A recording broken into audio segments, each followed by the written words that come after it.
So, before I start the next one,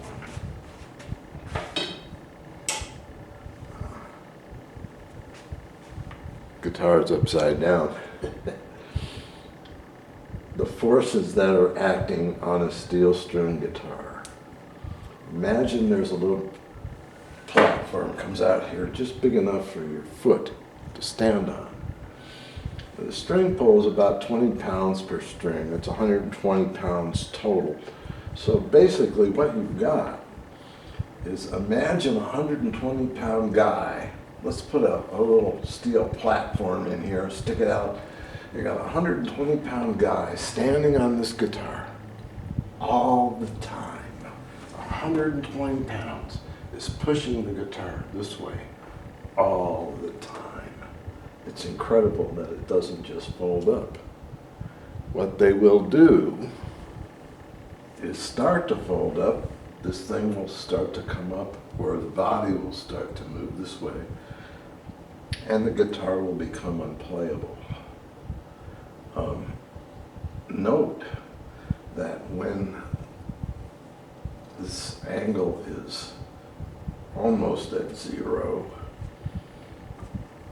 the pull can't fold the guitar up as much as if this neck starts to move. As this neck comes up a quarter of an inch, that string pull is going to have more and more of an effect.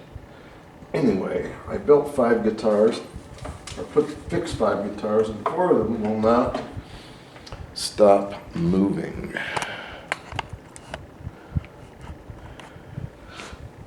It's typical. People will buy guitars, and then over the years, you have to keep lowering the saddle. Anyway, this is carbon fiber, 7/16 of an inch in diameter, and man, it won't bend. It will not bend. So what I'm going to do is drill a hole back on this end, and we're going to have a carbon fiber stick that's embedded as far back into this neck as I can get it. I need to be up here to this. It's like the 9th fret. Maybe even further. Depends on what I can do. Anyway, we're going to anchor this up inside the neck, and then use it. It's going to be in there like that, and we're going to trying to. You're not kicking the neck back. You're bending the body down. If you look at guitars that need a reset, you'll find a warp right here. And this should help with that. Anyway, we will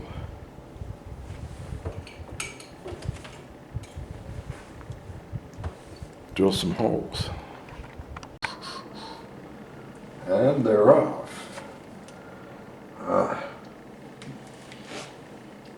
This slot's going to end up connecting to that.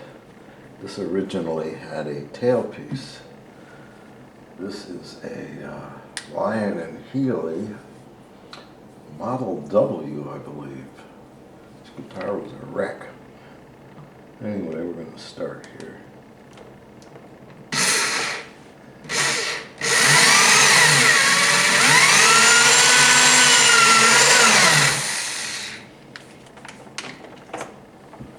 These are hex drive bits, and I will need them later.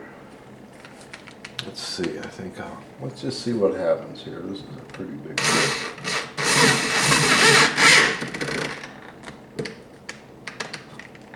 Ah.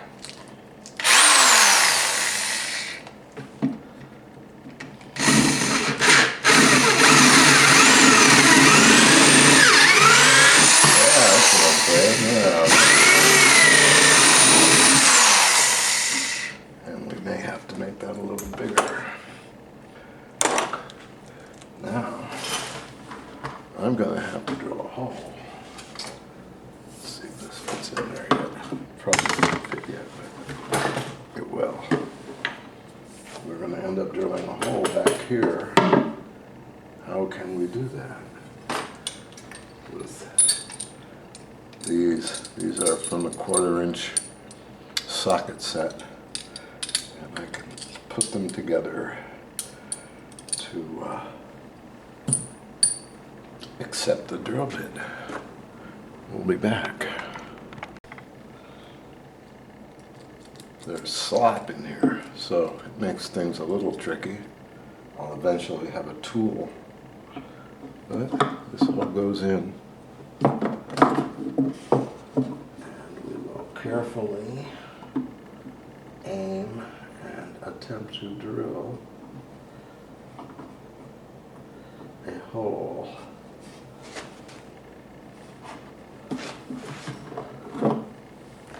And all like that.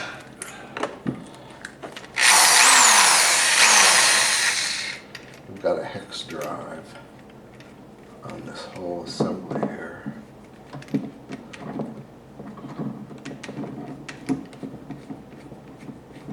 This is tricky shit, but we're going into unknown territory here. Very unknown.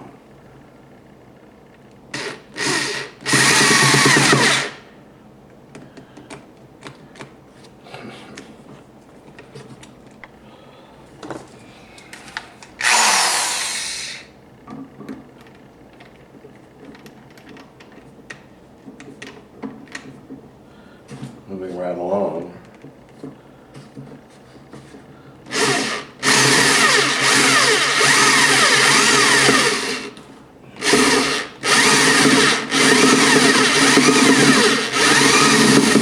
We're feeling for breakthrough. So this was buried in here. We'll go to this one. 7/16.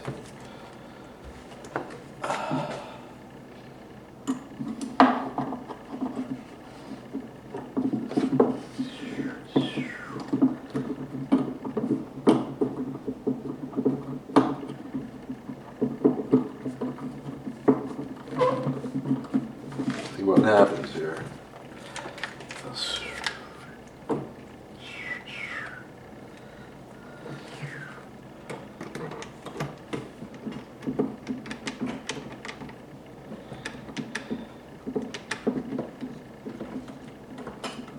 This is really iffy stuff right now.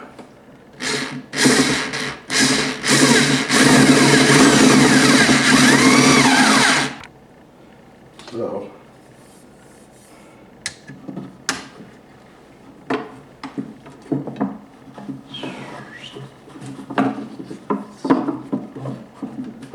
drill the hole off a little bit, but we'll improve those processes later.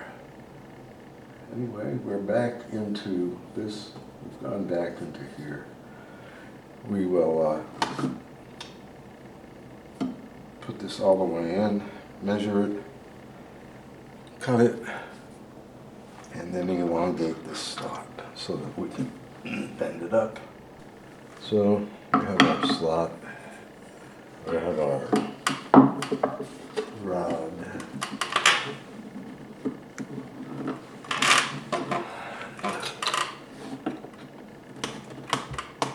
There. It's just a little too long. But anyway, next. So this is a little T-nut. Yeah. Little T-nut. We're going to trim it to be a true T. A Trudy. Come on now. Cut there. And a little cut there, and we have a true T. It's going to go in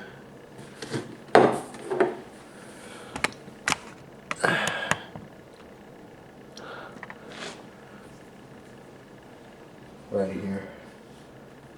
It goes up in there, and then the screw pushes this down. We'll see what happens. Jeez.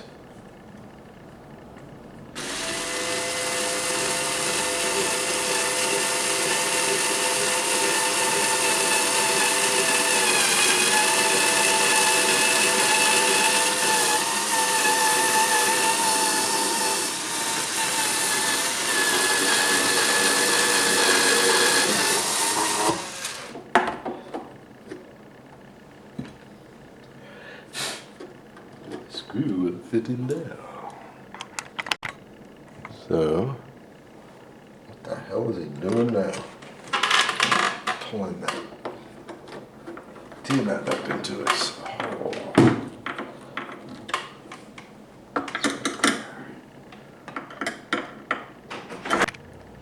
So we got some movement when this was down to about here. We're using the shorter screw. It was down about halfway. So we're going to push it down more. See if we can get the straight edge to rest on top of the bridge. Again, I'm not feeling a lot of resistance here, but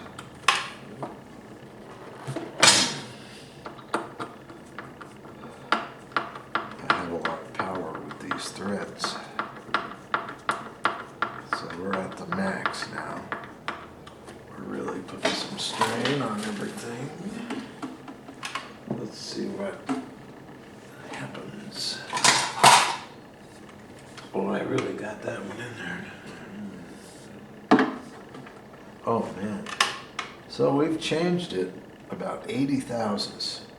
It's down here underneath, and now there's 30 or 40 thousandths above it. And that's exactly what I'm trying to do.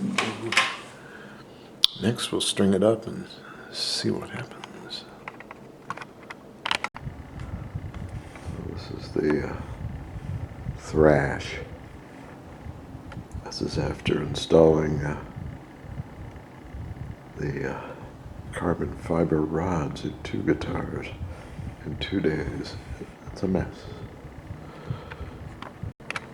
So I'm cleaning up, and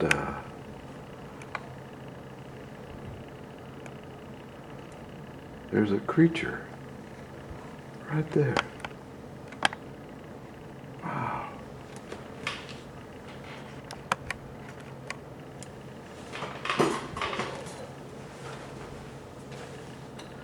Huh.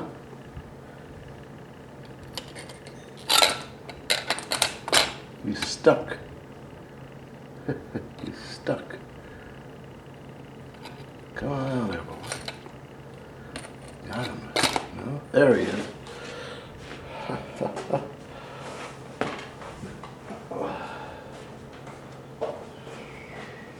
So, this is the oak guitar. A Lyon and Healy Model W. I thought it was done. Was waiting to do the final demo, and it was one of 5 guitars I was working on, and 4 of them kept having the action come up. They start folding up. That's why luthiers exist, I think, is mostly from the string pull making guitars fold up, and you have to compensate.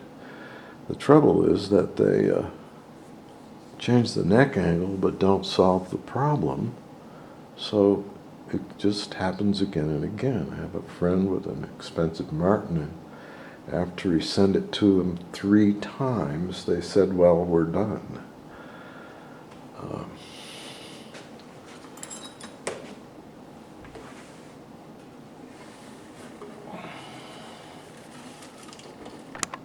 So I've turned it upside down, and I'm trying to illustrate a point. The string pull on most steel string guitars is about 120 pounds. That's 20 times 6. Maybe a little less, usually more. Well, that's the equivalent of a 120-pound guy standing right here on a little lip. Let's say there's a little lip here, and you are standing right here with 1 foot, and it's supporting your entire weight. Forever. It's amazing that they don't just fold up. So,